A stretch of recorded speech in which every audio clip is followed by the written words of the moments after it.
of those things. So the big announcement is that last week we, OpenEMR, officially passed the first barriers for ONC Meaningful Use certification. We got through our security and privacy modules and about 17 other of the core measures. So we're officially listed on that fabulous HHA site now as a certified EMR in a modular way, and we have every intention of finishing that out. We've been working with ICSA Laboratories, who will be doing an official press release in conjunction with Verizon, I believe next week, about about their first 3 certified EHRs, and we're one of them. We worked with them very directly early in their infancy as part of their pilot project.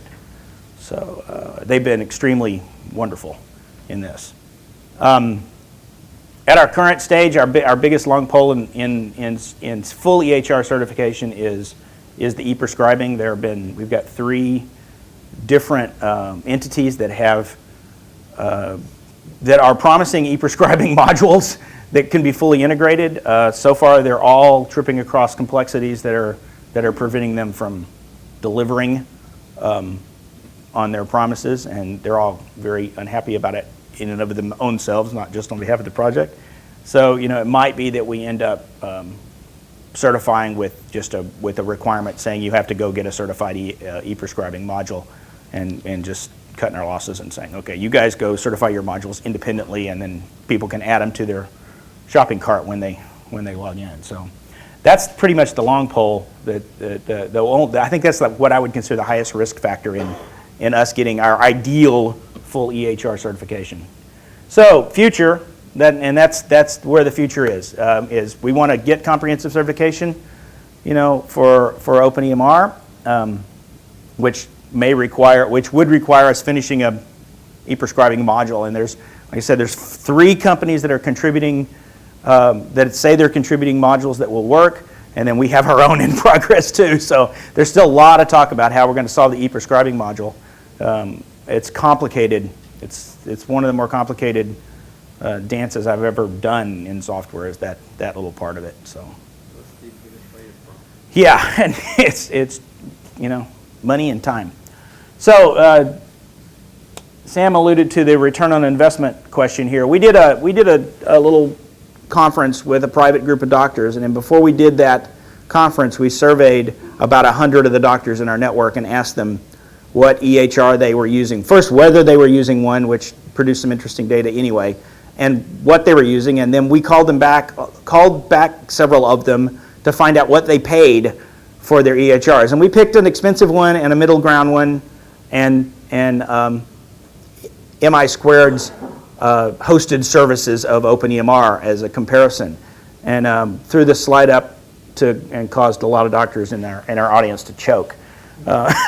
We did discover that there were at least a couple of instances where the doctors knew that they had paid a lot of money, but they had no idea how much it actually was.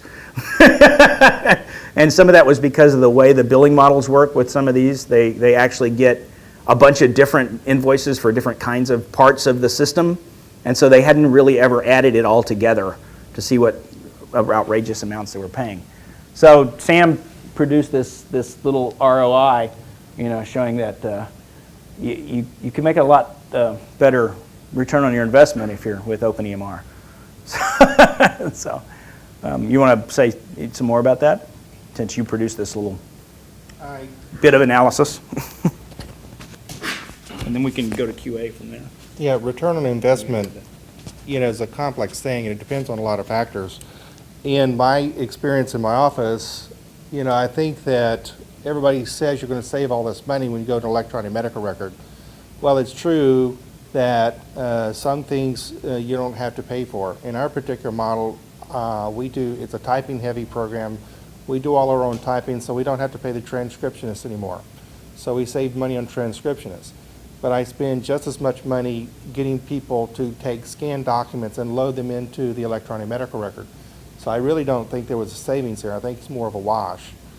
We're in a paperless office, and I buy more paper and more toner now than before we adopt our electronic health record. And how we could be buying more paper with an electronic health record is still beyond me. But it's amazing how much stuff you still have to print just to be able to sign a little ink signature on there. And I love the idea of electronic health information exchange because it means we can start pushing digital information and electronic signatures without having to print so much paper. Still, one of the biggest inefficiencies we're seeing is we're still having to print lots and lots of paper. And I probably spend personally 4 to 8 hours per weekend signing paperwork at home. It's like I'm so busy during the week, I can't get to it.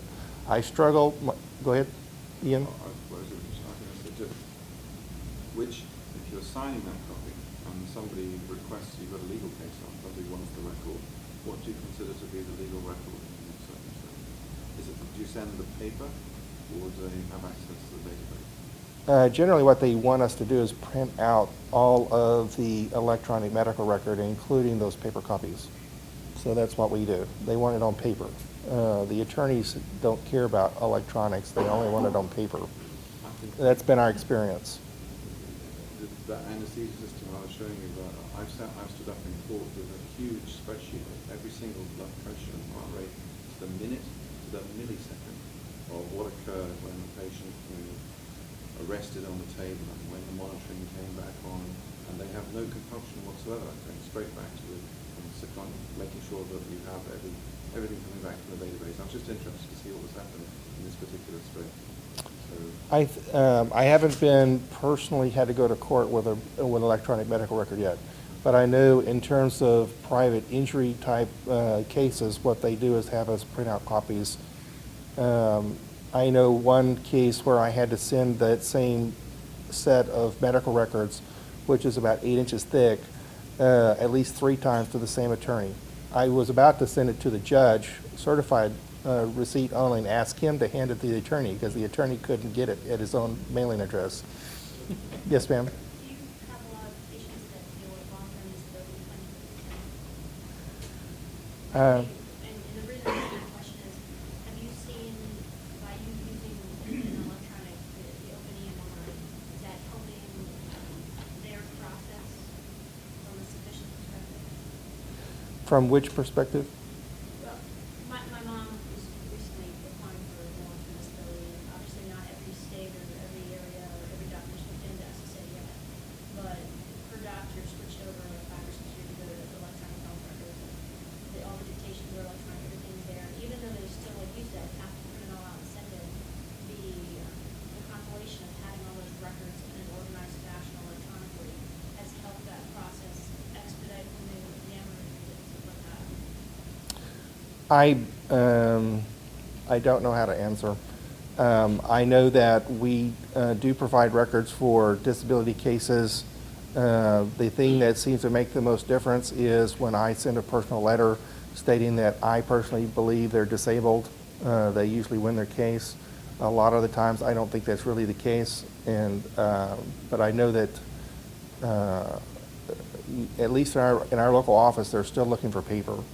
I've tried to give, we get reviewers that come in from Medicare Advantage plans on a fairly regular basis, and they have difficulty, say, taking a PDF. We can very easily generate a PDF of the whole record, but they don't want it because when they take that PDF and they take it back to their boss, a lot of times they don't have the software to read the PDF. And there's still this incompatibility between what I'm able to generate and what they can read electronically. That's why I'm looking forward to the days when we can actually start using digital data instead of scanned images because it's going to greatly simplify that process. SSA's published an implementation guide for electronic submission of evidence for disability claims. So it might be something worthwhile looking at from the OpenEMR Project's perspective so that as a feature set where if you implement it, you can generate that documentation to that specification so that any of your future users who would get requests for electronic records, because that's coming. I mean, SSA is one of the early adopters of the NHIN, and so they're rapidly, this year they're adding, 17 additional organizations nationwide this next year for any kind of exchange. So having that implemented would be one feature that would make it a lot quicker and easier for people to understand. As a group, we have paid very close attention to the Connect project and the Direct Connect and trying to make sure that as well as we understand the standards, we are able to generate what we need to do CCRs and CCDs to report to an HIE.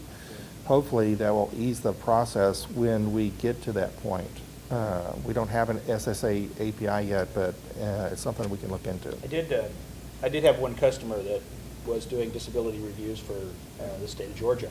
And so I have a full set of, the state of Georgia had a very specific format and there's a very specific set of data they were to collect. So we implemented a full set of electronic medical record forms to meet that standard and the ability to print them out in the Georgia format. So I think it's, you know, the next leap is, you know, moving it into the standard, you know, electronic format is not a big leap from there. It is a CDA-based document for SSA.